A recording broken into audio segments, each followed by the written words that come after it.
ο ήλιος. Το σώμα που θερμαίνει και φωτίζει τον κόσμο μας, στον οποίο βασίζονται τα πάντα, ακόμη και η ανθρώπινη ύπαρξη. Ο ήλιος είναι και αυτός ένα άστρο, ένας γιγάντιος πυρηνικός αντιδραστήρας που παράγει τεράστιες ποσότητες ενέργειας.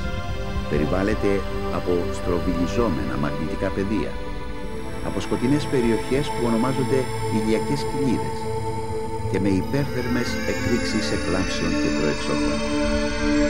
Σήμερα ο ήλιος μας είναι ένα μεσίτικο άστρο, ένα από τα 200 δισεκατομμύρια άστρα του γαλαξία μας, ενώ η περίοδος περιστροφής του διαρκεί 27 ημέρες.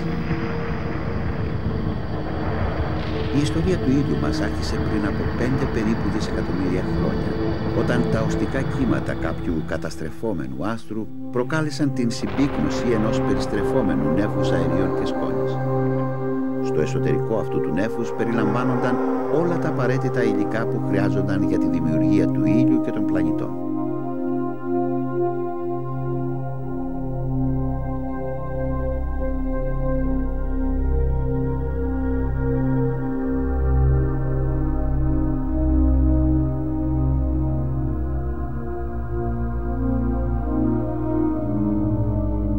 Σε σύγκριση με τη Γη, ο ήλιος μας είναι τεράστιος.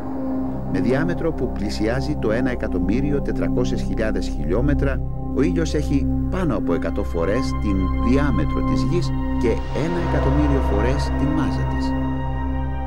Ακόμη και οι ηλιακές κοιλίδες είναι αρκετές φορές πιο μεγάλες από τη Γη μας. Στην επιφάνειά του η θερμοκρασία φτάνει τους 6.000 βαθμούς Κελσίου, ενώ στο κέντρο του η θερμοκρασία ξεπερνάει τα 15 εκατομμύρια βαθμούς.